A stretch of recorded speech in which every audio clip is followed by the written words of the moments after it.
people that are doing. These are Democrats headed by a Democrat lawyer, a big Democrat lawyer. This is a con job.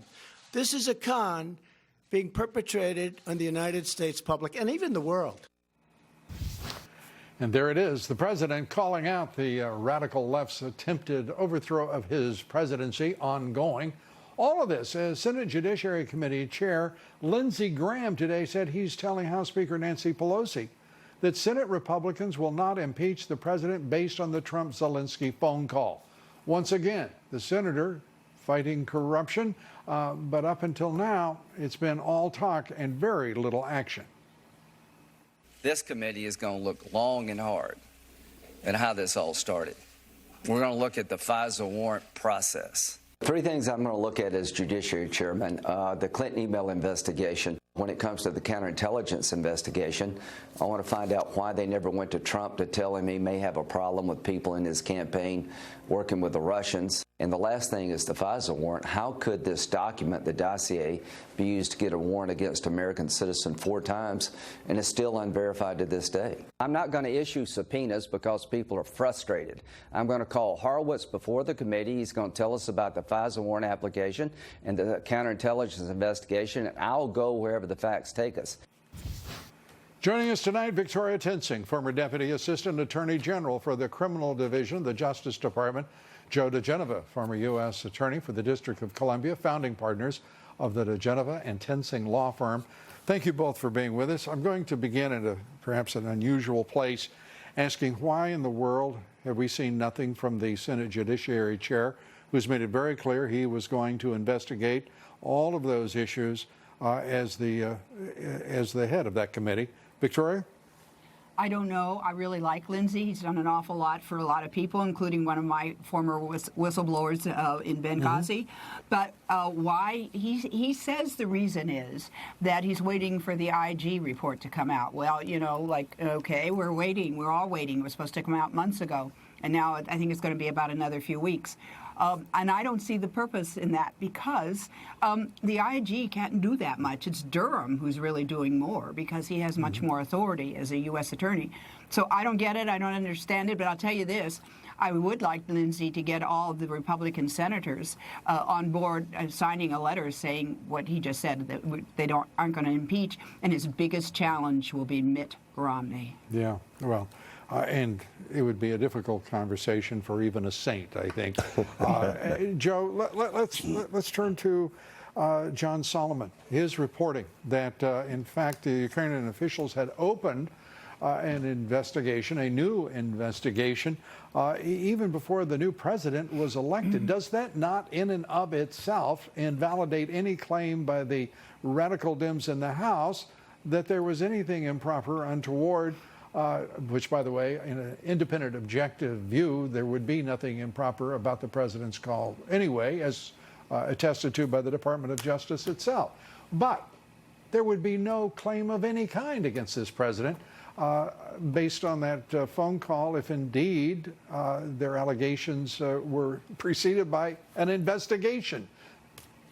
Well, I don't think there's any doubt that nothing that the president said on that phone call was improper. In fact, what the president said on that phone call was essential. He was exercising the authority under Article 2 of the Chief Law Enforcement Officer of the United States, the Chief Diplomat of the United States, enforcing a mutual legal assistance treaty between the United States and Ukraine. And the fact that the Ukrainians had already opened up an investigation or were re-looking at it or reviewing it or trying to find out whether or not it was handled property of Burisma is obviously icing on the cake. So you're absolutely correct. Hey, Lou, I just want to say that the Obama administration treated Ukraine like a candy store. They went in and got whatever they wanted, and they would withhold money. Victoria Nuland and George Soros, her buddy, would go in and tell the Ukrainians who should be their prime minister, who they should indict, who they should investigate, and who they could not investigate. And trust me, one of them was any organization connected with George Soros, including ANTAC, A-N-T-A-C, a very corrupt organization that umbrellas under a thing that says anti-corruption. So the Obama administration had done this kind of quid pro quo throughout the whole 8 years of their running Ukraine.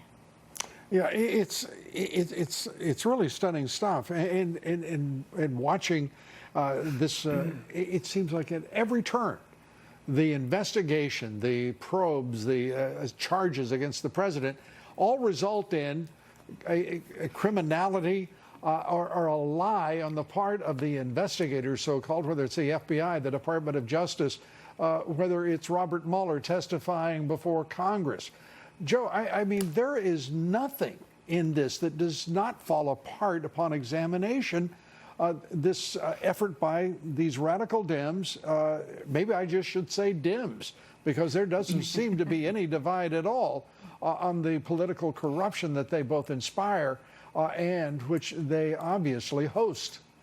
The Dems have decided that they can win by using lies to the American people with the complicity of the mainstream media and two major newspapers, the Washington Post and the New York Times. And some of the polling data indicates that they are succeeding, that notwithstanding the fact that nothing that they are saying is true, they are throwing so much mud consistently that it's having an effect on the body politic. And that, of course, is what the Dems want, because this is not about the rule of law. This is about regicide. This is about stealing an election from the American people, stealing an election from Donald Trump. Well, they've already done it once. That's what they did in 2018. They knew the conclusion of the charges, the conclusion of the collusion charge precisely before the election. That could have been announced, but no, it wasn't. And in my judgment, the effect was the theft of the 2018 election and control of the House of Representatives. And that's exactly right. And Bob Mueller was completely complicit in it, and he acted precisely that way to assist the Democrats. And I say if Bill Barr hadn't become Attorney General, that investigation would still be going on. Well, Bill Barr is Attorney General, and that's why we can say thank God, and we appreciate it. Victoria, thank you for being with us. Joe, thank you. Sir, we appreciate it always. You bet. Up next, President Trump